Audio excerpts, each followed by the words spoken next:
I've literally just finished Act 3 on Cruel Mode, so I can actually prove that I finished the campaign and been leveling with this build and class while going through the game, and it's actually been an excellent time. I love the Lightning Arrow Ranger. It is just so much fun. During the campaign, I did respec to grenades, and I just felt the grenades were too slow, so I ended up respecing back, and that cost me a ton of time, because obviously it was still when the respecing was expensive.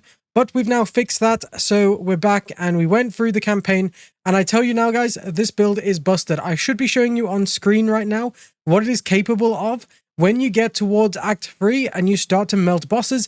Honestly, Cruel Mode is just straight up easy. It's actually like Child Mode, it's not cruel. Now, if we start off, we're going to have a look at our abilities. So we have Bow Shot and a Lightning Arrow. As you can see here, this is your main skill. You just right click and you can shoot your lightning.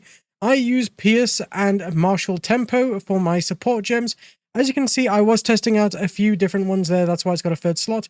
But you only really need Pierce and Martial Tempo. Then we have Lightning Rod, which is the next ability. This is where you're going to drop Lightning Rod on enemies a ton and then use Lightning Arrow just while you're mapping through the campaign. So my Lightning Rod here has Scattershot, which is a must, and Primal Armament again, which is a must. You'll see a lot of these type of builds have that in there. And then Lightning Exposure as well is just very good. If you can't get Lightning Exposure, don't worry. I know it's a level 3 gem socket, so difficult to get to that, but it's just there for a little bonus DPS. Now, I do like to use Escape Shot just for a little bit of backup to help freeze some enemies and also get out. This then has Holy Descent, so you can use that. Freezing Salvo is generally a must-need skill. It is just so good for clearing out mobs. Generally, it's so good because you can have like a whole group of enemies and you can just press Freezing Salvo and it will freeze that whole group and even destroy a bunch of enemies. So here I have Hourglass as a support gem, a Magnified Effect for support gem, and also an Ice Bite support gem. Try to get as many of these support gems as you can. If you can't, that is totally fine. Now, while you're going through the campaign, you're also going to start unlocking more Spirit. This is where you'll be able to use perks like Herald of Thunder. Here I have Lightning Infusion and Innovate to actually support that. And I also have Wind Dancer with a Clarity support gem in there too. You won't be able to use these straight away while leveling. You will have to pick one. I recommend picking Herald of Thunder and then using Wind Dancer when you can unlock it with getting the Spirit by playing through the game. Because you can actually unlock up to 100 Spirit by doing some of the side quests in Act 3. And in Cruel Act 3 as well. And then, of course, we have the main amazing skill for bossing, and that is Orb of Storms. Any rares, any bosses melt because of Orb of Storms. It is incredibly broken because what you do is you put down your lightning rods or you put down your Orb of Storms on top of a boss or rare, and then you just spam lightning rod and it melts enemies. That's what you saw at the start of this video. That skill there is then supported with Chain, Overabundance, and also Unleash. It's just purely destructive. It's incredible. I honestly don't know how it hasn't been nerfed personally, but here we are. So Orb of Storms you unlock towards Act 3. You really want to start investing in getting yourself some Dexterity and Intelligence, because you're going to need high Intelligence to start using Orb of Storms. So in this build, you will be going with Dexterity and Intelligence as main focuses for stats in your passive tree.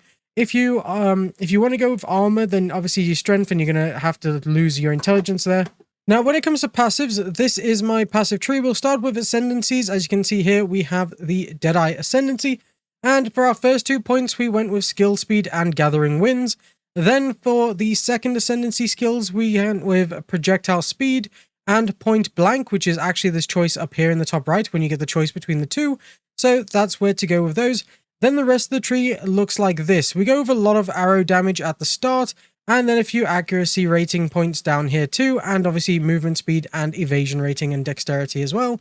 Then we just keep going down the tree, get some arrow skills, and of course we start building into penetrating with lightning and also elemental damage, as you can see here. We're also then increasing evasion rating and movement speed. We also come along at the top here to get some more attack speed and dexterity as well, just because that really helps out. And of course, we continue down to get more elemental damage and critical damage and so on. And you've got this little bow area here as well, which does more attack damage. Really great for that. I know some people do like to go down the shock route. We're not going to do that with this build though. We're going down with the attack damage. Then you can come back to this point here and you've got this whole bow node. You can actually pick more slots here, but I actually did this towards the end of the build to test it out. Obviously, as you can see there, we get some more damage with bows. It's very nice. This whole bow node is actually very strong, but we come down here to get some skill speed and movement speed as well, which really helps with dodging boss attacks. Blackjaw, for example, because he uses slams and I have a lot of evasion, the slams hurt like hell. So being able to just run away from Blackjaw during that Act 3 was just fantastic. So having a bit more of a movement speed with skill speed is brilliant as well. Then we all the way travel down here and we get ourselves some more elemental damage, as you can see.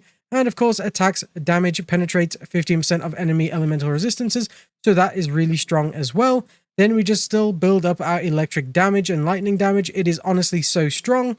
And then I also went for a bit of attack speed and chance to blind enemies. I see a lot of people going up continuously through this top of the skill tree. You can do that and get some more dexterity. That's perfectly fine. And also towards endgame, you'll probably want to get acrobatics or something like that. But for leveling, this build is actually incredible. I'm going to put a full picture of it there for you. You can just kind of see it. We're going to have to move around. But this leveling tree was absolutely perfect with those skills. Now, when it comes to gear, you're basically going to want to try to find some prismatic rings because these give you elemental resistances as the main idea. They're pretty good, I'm not going to lie to you. And if you can, what you want to do is find some with physical damage and also free resistances. Finding something like that is going to be absolutely god tier. I believe you can actually get all elemental resistances and 2 resistances as the god roll version of these prismatic rings. That would be the best way to go. For your weapons, you want as much physical damage as possible. It's the same with your quiver as well. As much physical damage and as much elemental damage on those two is going to be perfect. Now, when it comes to actually getting your gear, your helmet, body, belt, and boots, you want to try to focus on getting these rare items with at least 3 elements. That is the god roll here that you're looking for. For example, this one only has cold resistance. This one has cold resistance and lightning resistance. If you can get 3 of those resistances, you are good as gold. Those items will sell for a lot because everyone's after them. They're the god roll armor items. As for your braces or gloves, you're looking for just straight up physical damage and elemental damage because you can get that on your gloves and it's just a strong item. Now, honestly, it's totally up to you what amulet you get as well. I really like this Stellar amulet because it gives points to all attributes. It's really good at just helping fill out dexterity and intelligence so you can use some of those high level skills. Essentially just one of the best things you can get. Then, of course, for your life flasks and your mana flasks, just use what's the highest available to you. And obviously, if they have some good modifiers on them. And the same for the charm. If you know something's killing you a lot, for example, poison was dealing a lot of damage to me. So I stuck this antidote charm of the mixologist on to stop myself from getting poisoned, which was really helpful. Overall, guys, I would rate this build as one of the best in the game, but I haven't really played any of the other classes yet. That is what I'd like to do, is play through the campaign with other classes, because I don't want to tell you that a leveling build is actually good without me having tested it out and finishing the campaign with that build. I like to put my money where my mouth is, so I like to finish things and actually test them before I'm like, yes, guys, this is the best build. And, there's so many YouTubers out there that like to do that, and they've not even tried the build for 5 minutes. It really annoys me when people do that, so here I am. I've put tons of hours into the game on this Ranger and with this build to get through leveling. And trust me, guys, when I say it, this build is just absolutely insane. It's one of my favorites. I cannot wait to start adapting it for endgame because it needs a bit more survivability. Obviously, while you're playing through the game, you will get hit by slams. And while leveling, those slams are going to be your major pain points, but you can just dodge those and heal very quickly. So as long as you kind of have your wits about you, you should be totally fine while getting through the game.